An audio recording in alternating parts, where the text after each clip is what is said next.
Hello and welcome to the Pregnancy Help Podcast. I'm your host, Lauren Bell. Strong teams don't happen by accident. They're built with intention, wisdom, and long-term vision. In this episode, we're joined by Heartbeat's Lori Campbell and seasoned coach and leader, Robin Fuller, with over 2 decades of experience in pregnancy help ministry to share practical strategies for hiring the right people, preparing for leadership transitions, and preventing burnout among staff and volunteers. Ladies, thanks for joining us today. Lori, I'm going to hand it over to you. Well, this is an honor to meet with you, Robin, and get to have you share with our affiliates and our listeners. You have such a great wealth of knowledge, and you're so gracious and wise in the way that you share that. And it's just always a blessing to get with you and to hear you coach other leaders. And I always find myself absolutely blessed myself. So I'm really looking forward to this. Well, thank you, Lori. It's such an honor to be here. I love all that Heartbeat does, and it's great to participate just a little to help some of the leaders out there who are in a whole different frontier than when I started back in 1989 in this whole pregnancy center land, which is what I call it. It's kind of like Disneyland, but the rides can be terrifying and no fun at times if you're that chief executive or that key leader. And everything that I offer through Bloom Coaching is everything that I yearned for when I was an executive director. So that is how I've kind of landed on my primary themes of overcoming burnout or avoiding it altogether, succession planning, and the value of really putting the work in. If you really want to finish well, it's going to take some work.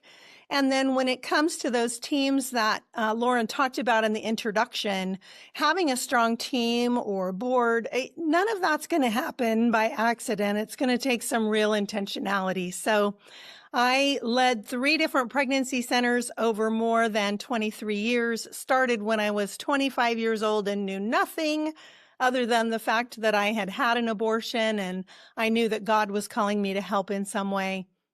But then after doing that, I had been helped so much by my own coach during a really intensive season of burnout when I was ready to quit.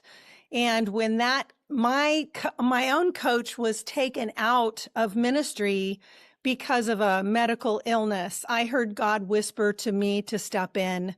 So what I do is minister to these precious leaders primarily. Sometimes I get to work with the entire teams, but God has called me to work with the pregnancy center executive directors and CEOs to help them lead with confidence and joy and to eventually finish well. Many of you may have seen me on Bright Course in Bright Training. I have some different courses I've done there.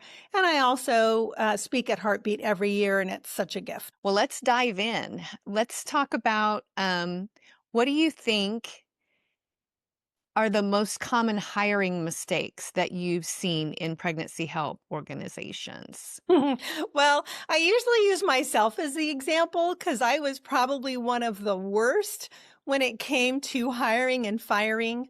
I know how easy it is to fall into the trap of panicking, moving too fast, like, oh, I need to fill this position because if I don't, the work is all going to fall on me, especially when the center that I led, the primary one, was really small. I was doing everything, and it was wonderful to hire new people, but we tend to hire too fast.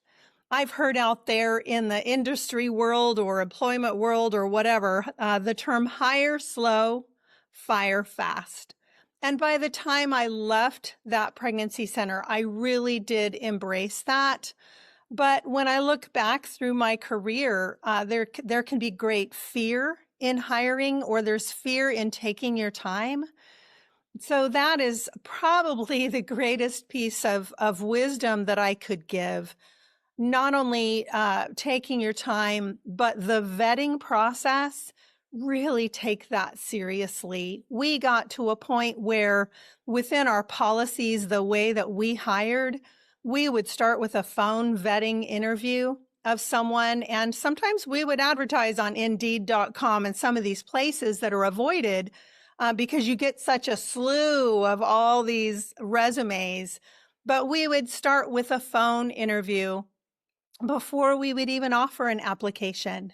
And in that phone interview would be stating, hey, we're a faith-based, pro-life um, organization. And I'd love to read to you our mission statement and part of our statement of faith and see if you can agree with that. And if you agree with that, then this phone interview continues. It's amazing how many times the interview would end right there. Because if they really didn't fully embrace pro-life and what that means, we also was able to ask some pretty in-depth questions because we had the proper policies in place that I know Heartbeat embraces that said very clearly, we are a faith-based ministry and we abide by biblical principles. We have a Christian code of conduct you need to abide by. We believe in pro-life from conception to natural death.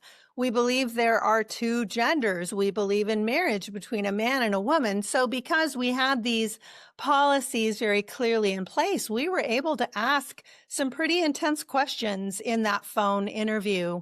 And only if they passed that phone interview were we able to then invite them to send in a completed application. At that point, we had 2 panel interviews. I wasn't even involved in the hiring process at all, other than maybe looking over some resumes and saying, hey, this one I think would be good or whatever.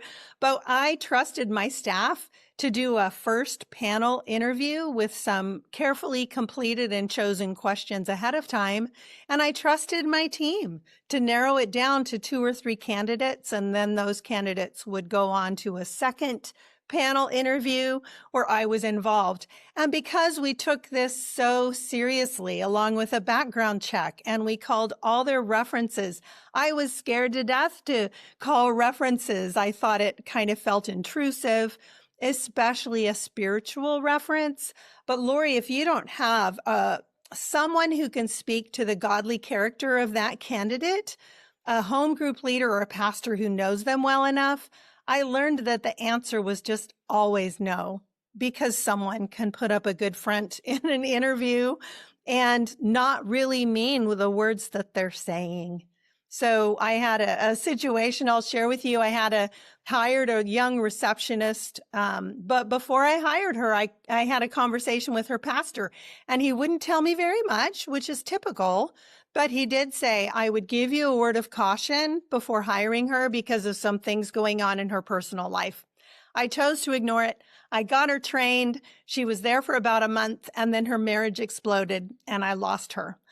So I learned to rely on the voices of those people who can speak to godly character. So those are some of the initial things I would say when it comes to hiring. That takes so much discernment, I feel like. And so how would you advise leaders as they're going through this process to discern not only the competency of candidates, but the calling, like what you're talking about? I know you sort of just answered that question practically, Yeah. but spiritually, how would you, are there some tips about discerning that? Well, spiritually, so I had a personal prayer team that was praying with and for me. And these were 5 women who loved the ministry. They loved the Lord. They loved prayer. They loved me. And I knew I could trust them to be confidential.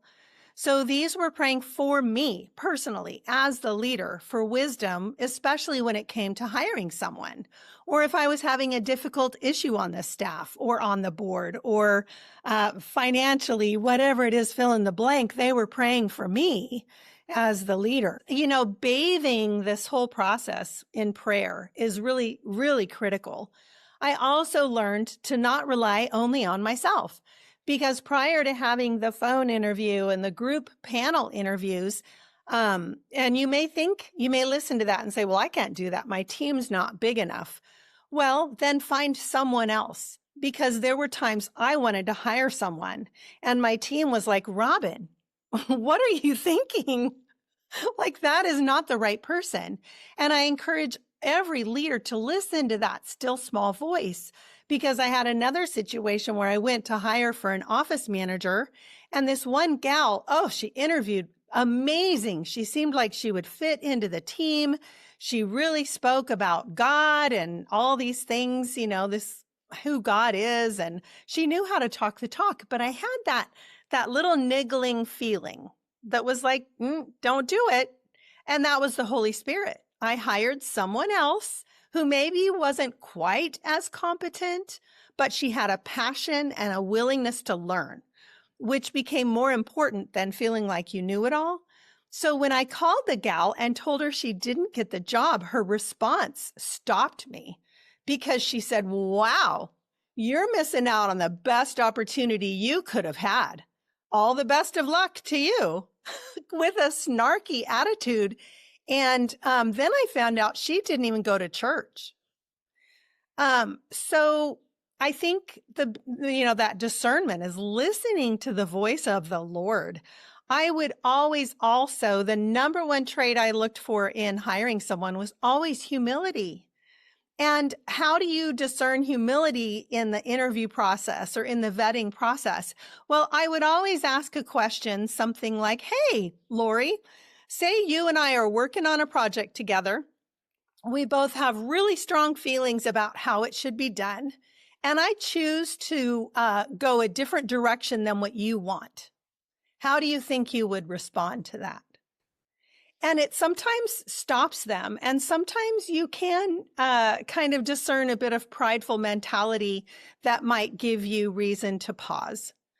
The second part of hiring is, hey, sometimes you're just going to hire somebody and maybe you made a bad decision, right?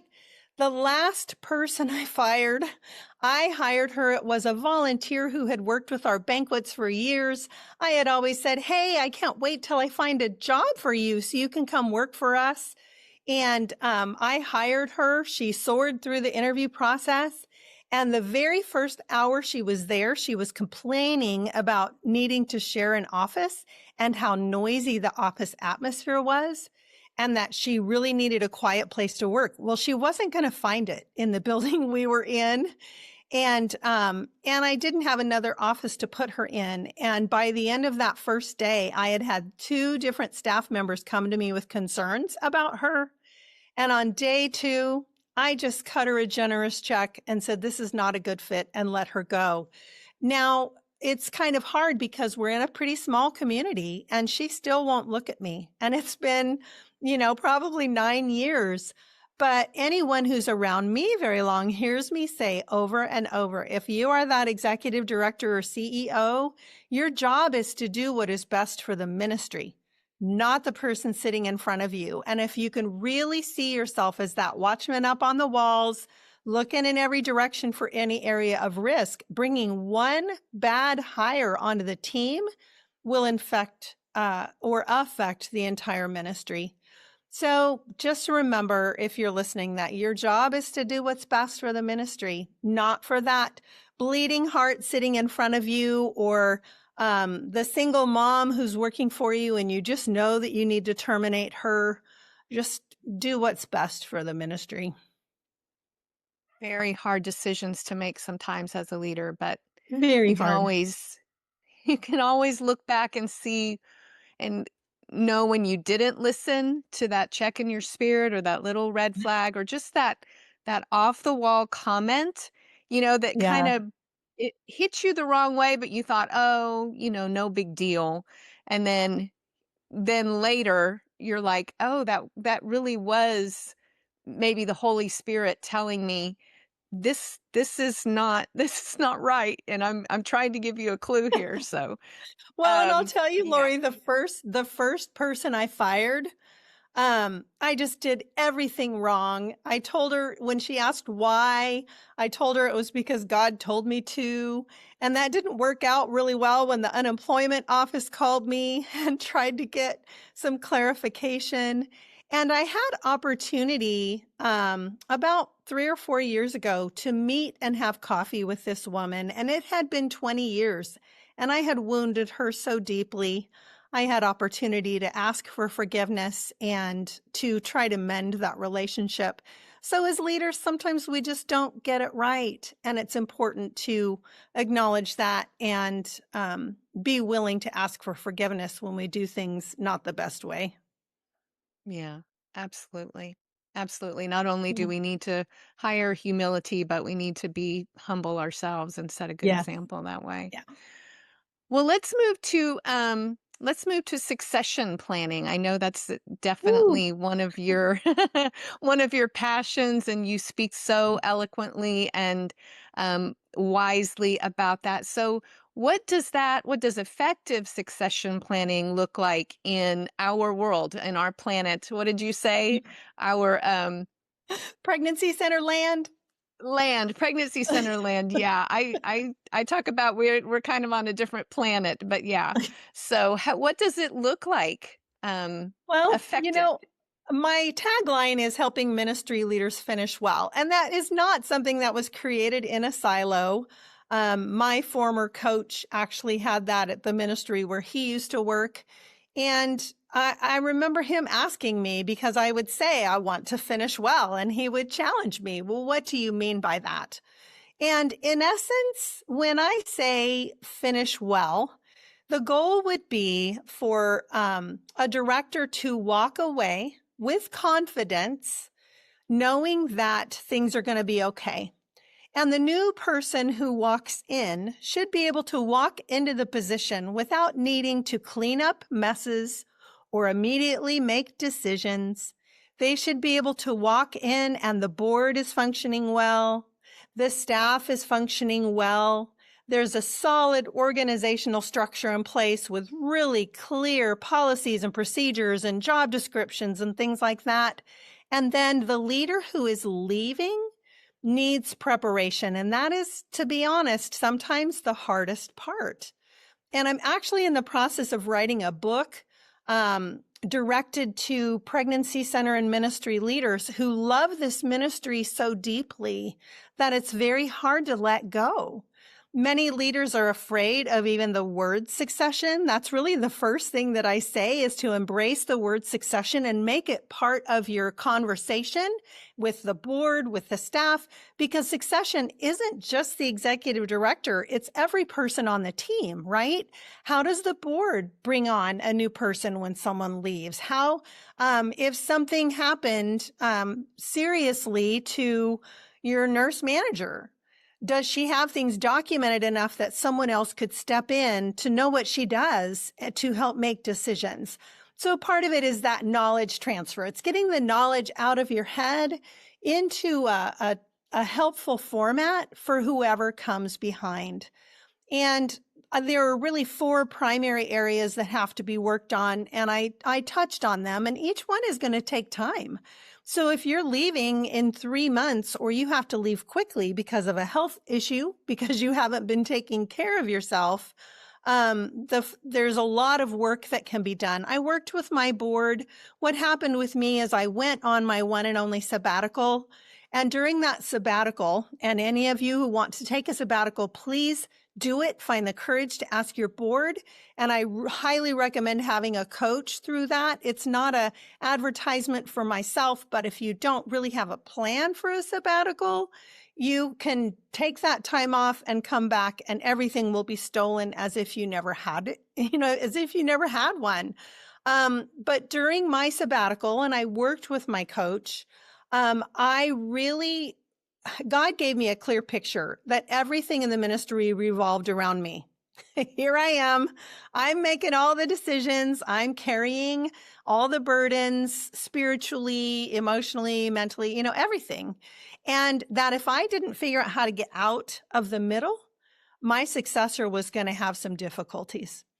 So I came back from that sabbatical and I stood in front of my board and I literally lifted the mantle, the spiritual mantle, off my shoulders. And I said, this is for you because I'm going to be leaving. I don't know when, but we have some work to do and I want to finish well. So we really, over those 5 years, we really defined our board. Job descriptions, board policies. How does this board govern? They started having committees and did things with my knowledge, but to assist me. So they had that finance committee that really helped lead the finances and create the budget. And they had a strategic planning committee and really took on the strategic vision of the center. So it wasn't all just on me. We actually had a written strategic plan, which was beautiful, with a committee that is still meeting quarterly to this day. I've been gone over 8 years. They're still keeping that strategic vision in front of them as a board. And how do you bring on new board members and vet them carefully and all those things, right? And the second thing is the staff. How do you prepare the staff who I was hoping that the staff wasn't so committed just to me that they would all leave when I left.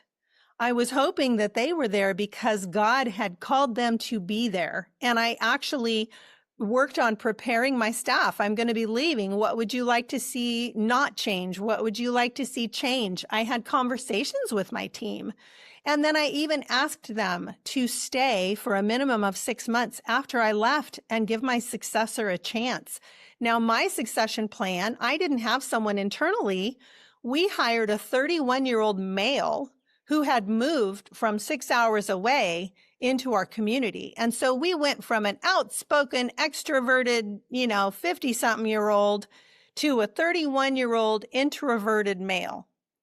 So when you think about the dynamics of that, what are some of the things I had done to bring a solid structure to that organization? And I had made sure that regardless of who came in, I had a culture of trust established. We had really clear policies and procedures that could be followed. We had clear job descriptions. Everybody knew what they were doing. So we just tried to remove any confusion. And I must have done a pretty good job because my successor, he never called me once after I left. It kind of wounded my pride.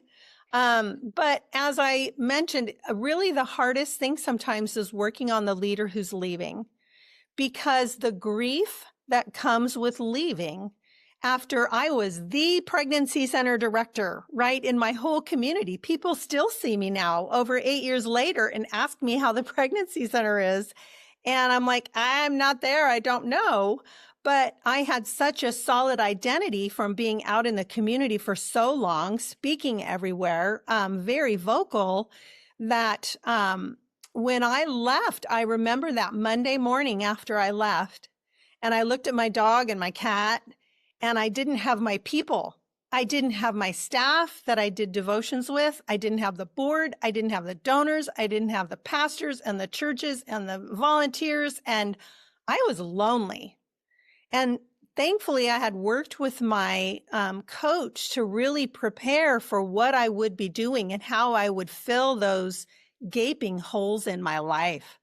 So part of my heart and preparation is to prepare that person who's leaving, especially if it's a founder. And you and I know, Lori, as we look around pregnancy centers around the country, many of them are aging out. I talk with directors who are 70, 75, and they don't know when they're going to be leaving, and they have not created a plan. What will that do? And not only are they aging, the boards are aging, the staff is aging, and we're not doing a very good job in pregnancy center land of looking to the younger generations and sowing into them as the future leaders in our movement. So that was a lot, but succession planning is a big heart of mine. And I am going to be doing a 4-part series coming up for Heartbeat on succession planning, because it's just so critical to our ministry culture nationwide.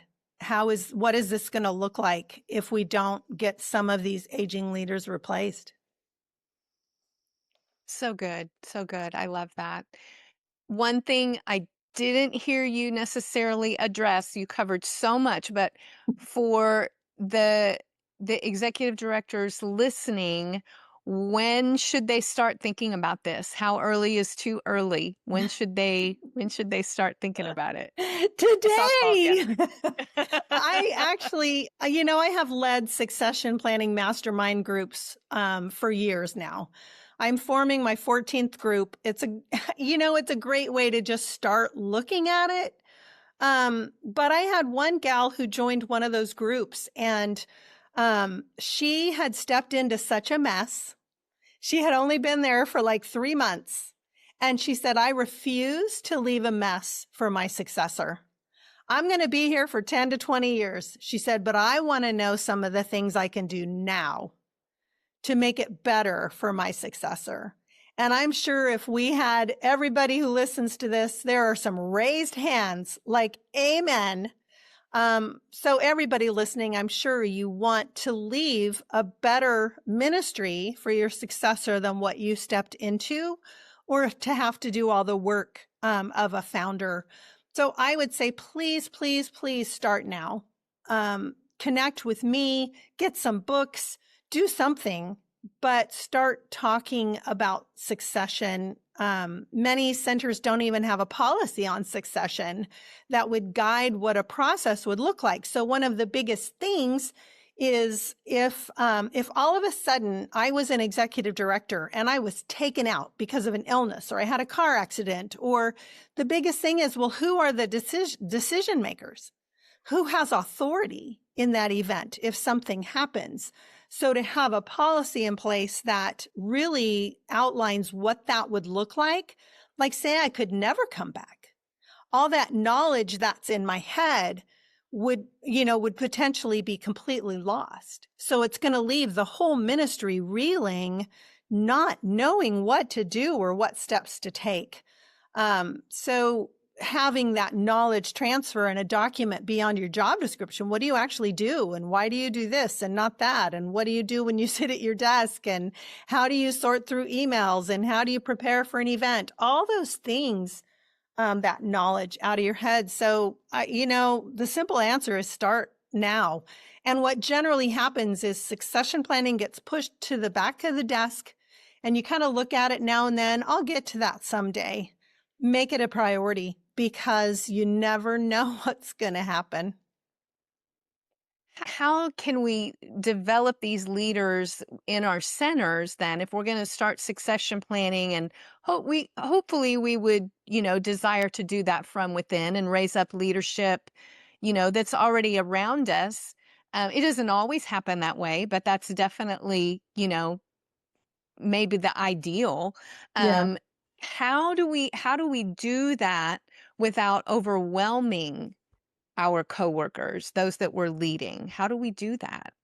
Yeah. Well, I'm also a John Maxwell certified coach. I don't know if you know who John Maxwell is, the Yes. leadership guru, and he just really talks about the value of building leaders underneath you.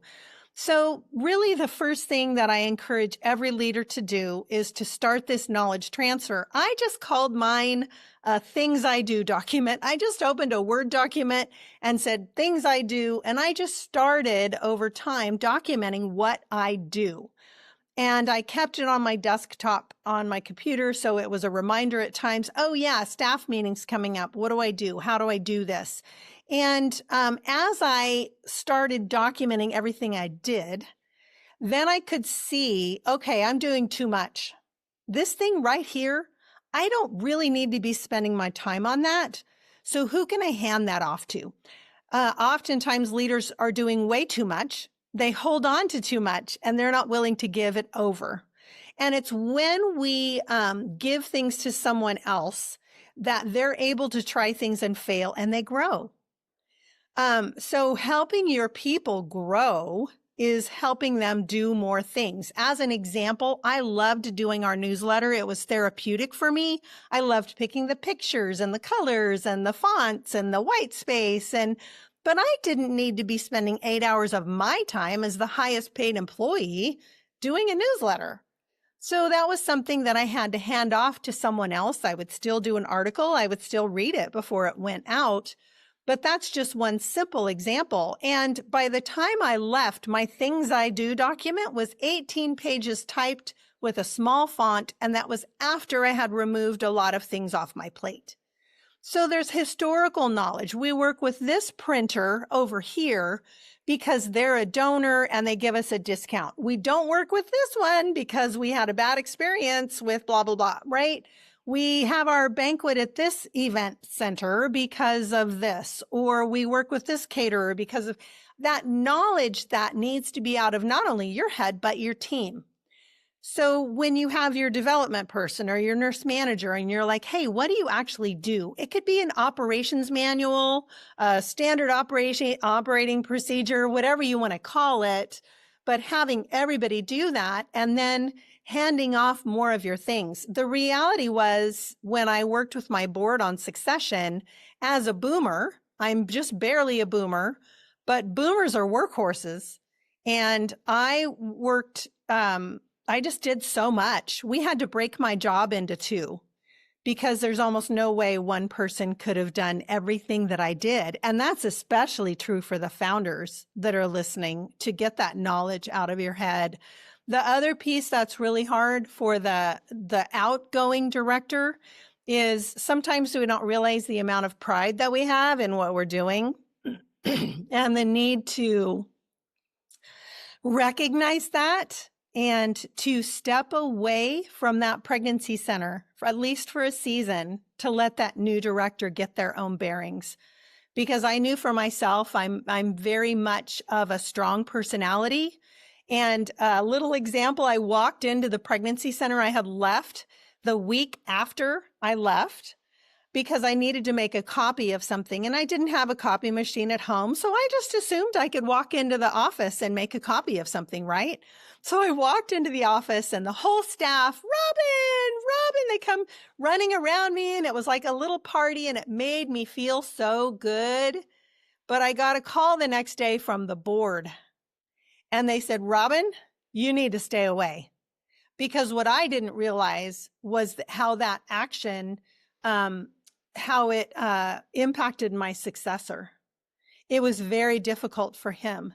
So I had to stay away for at least 6 months. I've worked with some clients who are like, yeah, I'm just going to step onto the board when I leave. And I'm like, do you have enough humility to let them make changes that you wouldn't have done? I didn't have that humility. So I had to stay away.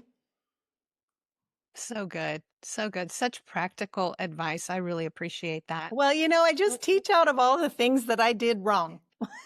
Right? Right? That's kind of why, I get it. I totally get it. Well, let's move to burnout. This is a real challenge in our movement because of, like what you said, we're all doing a lot of things. We have a lot of responsibilities. We have a lot of passion. We take on a lot of information and workload just out of that passion and out of, kind of birthing an organization Yeah. or growing an organization. It just kind of all becomes on our plate. And then the next thing we know, we're experiencing burnout. What are some early signs of that for us to be looking for in ourselves? Oof. Well, I teach a whole seminar on overcoming burnout or how to beat burnout in your life because of my own experience that I had. And it really starts with compassion fatigue. And we're all dealing with compassion fatigue in the work that we do, because we can all remember, okay, we have this client, she's abortion determined. We just really hope she's going to choose life. And then we find out she had the abortion and it feels so defeating. And for some reason in this movement, we take that on ourselves and see ourselves as a failure. We forget, Lori, that we are not the ones who save the lives. God is the one who saves the life. If we are used to save a life, what a gift and what a privilege. But we tend to take it on ourselves, even thinking we have to be available 24/7, because if we're not available at her exact moment, then that life is not going to be saved. And I think that is something for many of us who are or have been executive directors, we need that reminder. We even had a saying that we said over every woman when she walked out of our doors: if she chooses life, God gets the glory. And if she chooses abortion, God gets the pain. It is not ours to carry all of those burdens. And we work in an atmosphere of traumatized people who are coming in all the time. But what happens is we put ourselves last. As leaders, we pour out and we pour out and we pour out. And then we say, whatever's little bit is left, I'm going to use as what we might call rest for ourselves. The reality is the Bible says, love the Lord your God with all your heart, soul, mind, and strength, and love your neighbor as yourself. If you don't find a way to love yourself and put your own oxygen mask on first, you're never going to be as strong of a leader as you need to be. And that's something that we all need, that reminder of having God in our lives and putting ourselves first so we can rest. I teach a lot out of John Mark Comer's book, The Ruthless Elimination of Hurry, because that silence, that solitude, we need to figure out the Sabbath, sabbaticals, things like that. We need to put ourselves first. But I find that many of my clients don't feel worthy. They don't feel worthy of putting themselves first. A couple of things that I learned over the years that I did when I hit that really intensive burnout. Oh my word. I called a fellow pregnancy center director and I said, Debbie, I'm going to quit. And she said, no, don't quit. Call Dawn. And I didn't know who Dawn was, but I trusted my friend Debbie. So I called Dawn and I made an appointment to meet with him over the phone. So Don, very first question to me, he said, Robin, how many hours a week are you working?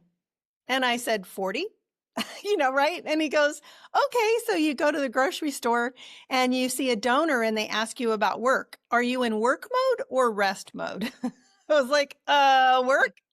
And then he said, and then you see somebody at church asks you about work. And next thing you know, you're in work mode. Or you're sitting at home with your family and you see an email come through on your phone, and next thing you know, you open your laptop, and 2 hours later, you haven't interacted with your family. Or you're laying at night, in bed at night, stewing about a conversation or an issue with a staff member. Are you working? And I had to answer yes to all of those. And so he said, let me ask you again, how many hours are you working? And I had to say 70 or 80. My brain was always on work mode. And he said, do you want to stay there? And I said, no. So I worked with him with very practical things. I took my email off my phone. Believe it or not, you can parent your phone. You could take your email off of it. You don't have to be available 24/7.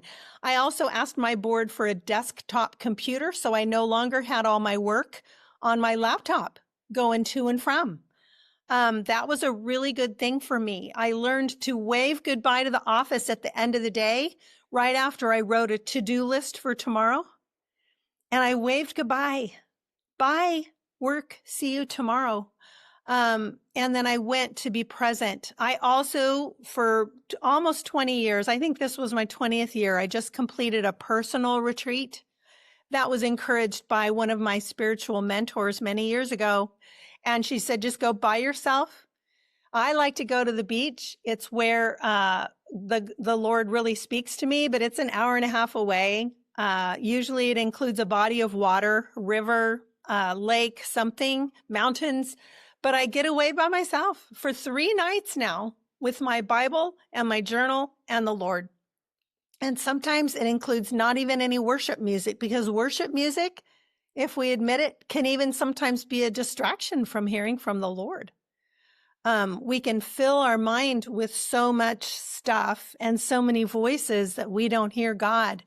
And I don't know if you've heard of Henry Nouwen. I'm not sure how to say his last name, but he's written a lot of Christian books. And he says when you get alone and you have all those voices in your head, you know what they are, right? They're like monkeys jumping in a banana tree.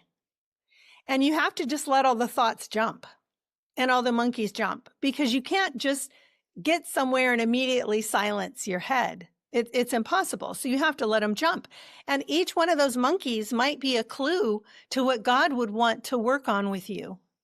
And that's what I do in my retreats. So if I'm sitting there and I keep thinking about this person I'm kind of angry at, or I didn't like what they said, or we've had some conflict going on, how does God want you to change, right? You can't change anybody else, but you can allow God to change you. So going on those personal retreats, if anybody listens to this and they're interested, I'm an open book. I'll help show you how I've done my retreats. It's work with the Lord. But I did that on work time. And I remember going to the board and asking for it. And they were like, what? You're going on vacation? And I'm like, no, this is not vacation. I am going to do work with God so I can be the best version of myself. And that is important for directors through personal days. Take a personal day, not sitting at home doing the laundry and the dishes or the yard work, but doing something that is life-giving, life-fulfilling, that brings joy to your soul. So all of these things I talk about, burnout comes on gradually, it comes on slowly, but when it hits, like you asked for some of the symptoms, there are so many. It is apathy, it is cynicism, it is withdrawal, it is a lack of joy for the work that you used to have joy for. There's more anger. There might be more tendency for substance abuse. You want to escape. You find yourself saying, I want to quit. You wake up in the morning and you dread going into the office because of what you're going to face. When you're getting to that point, if you've been around for a while, it is very important to take that sabbatical. I've talked to a few people who are like, yeah, I'm taking a sabbatical and it's 3 weeks. That's not a sabbatical. I really recommend a sabbatical to be a minimum of 8 to 9 weeks. If possible, a full 12 weeks. It took me 4 weeks to even relax and come down out of that leadership mode, because for those leaders who are listening, you have no idea how exhausted you truly are unless you have incorporated those practices in your life to put yourself first and keep you healthy. Between a sabbatical, hiring a coach, the value of a coach, and this is not just an advertisement for me. There are lots of coaches out there.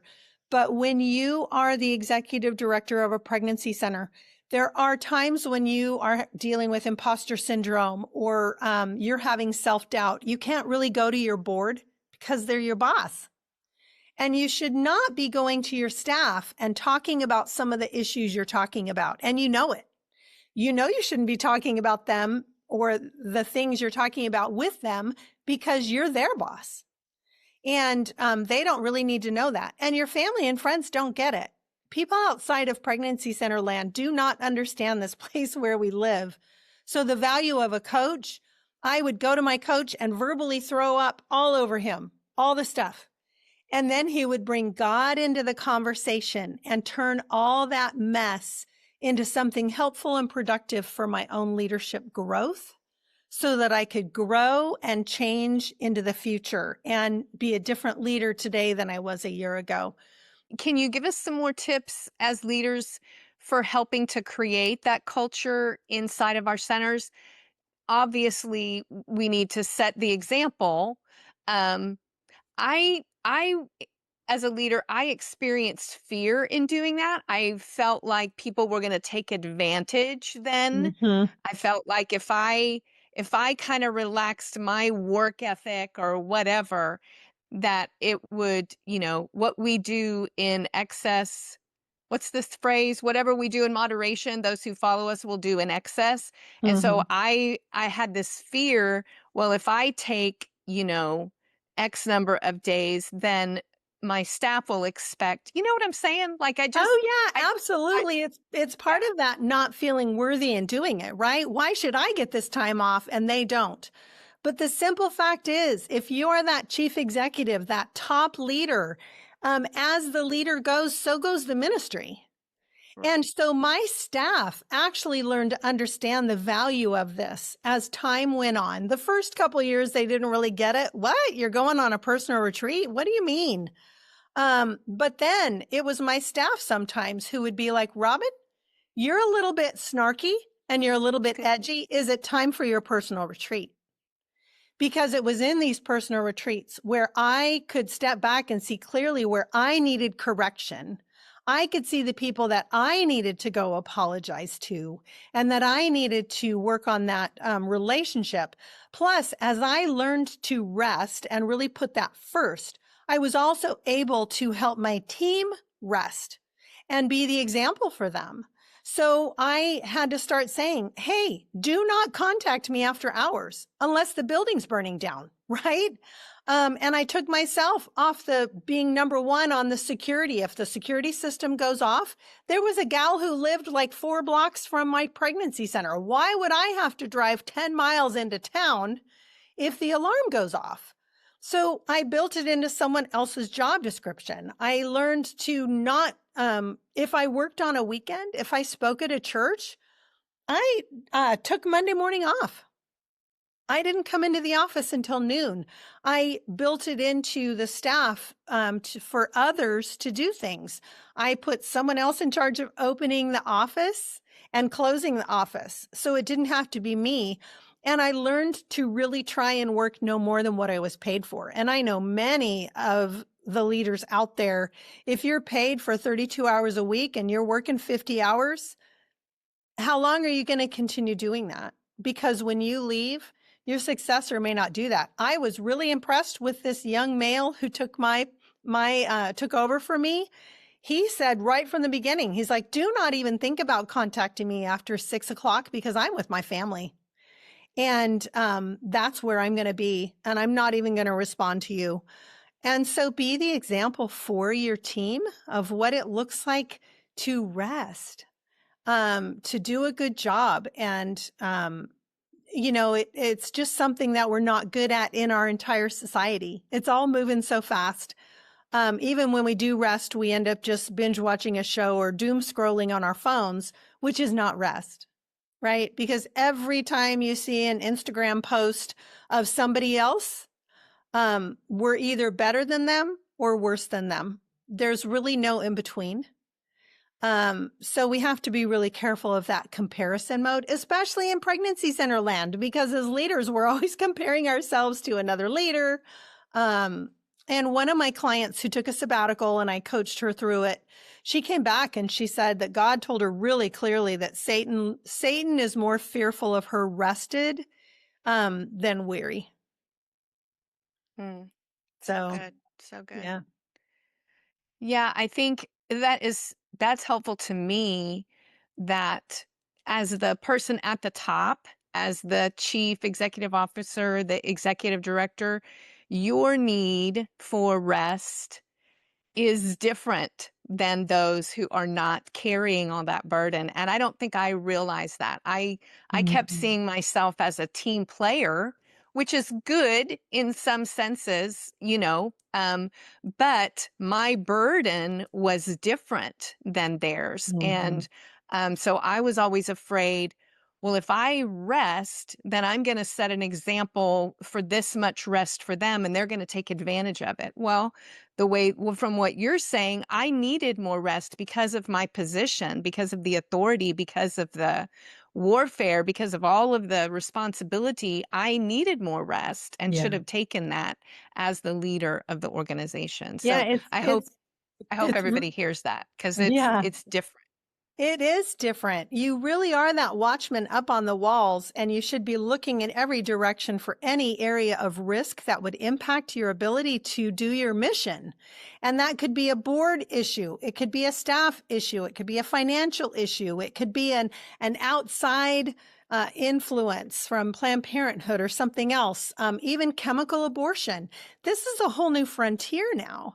How is that impacting your ability to serve? And it is that key leader and that executive director who carries a lot of that. And even on that Things I Do document I mentioned earlier, the number one thing really when I thought about what I did was that spiritual protection and warfare. I had to be very serious about who was brought into that ministry, because one person who is a grumbler and a complainer or a gossip can just tear down the trust. I was able to go do these retreats because I had intentionally built a culture of trust within our center. So my staff trusted me and they had my back. Man, I got to a point after going through a pretty difficult season where I lost 9 people. I eventually built that culture of trust and everybody had my back and I had theirs. And so they wanted me to go be stronger because they could see what a difference it would make as it would trickle down from me into the programs or the fundraising or the strength of the board. So all those things, it all ties together. And I just understand the heart of the executive directors and the CEOs and helping them be strong. And it's what God has called me to do. It's an absolute joy. Well, thank you so much, Robin. I've really been blessed today and appreciate you joining us. Thank you. Thank you for the opportunity. Thank you. Thank you so much, Lori and Robin, for just doing an amazing job of sharing on this episode today. This is definitely going to be a gift to Pregnancy Help Land, and we're going to use that term moving forward. That's really fun. So, thank you for your wisdom and sharing just your vulnerability through your experience that many people can be inspired and just encouraged by. So, we thank you, listeners, for listening today. If you have not yet subscribed to Pregnancy Help Podcast, please do so you don't miss an episode. We have a lot of exciting content coming out. Also, Robin has a 4-part webinar, as she mentioned, launching in June. So please be sure to look for updates on that and get registered because we're going to do a deep dive into succession planning. Again, thanks for being here today. Thanks for listening. And as always, have a great day.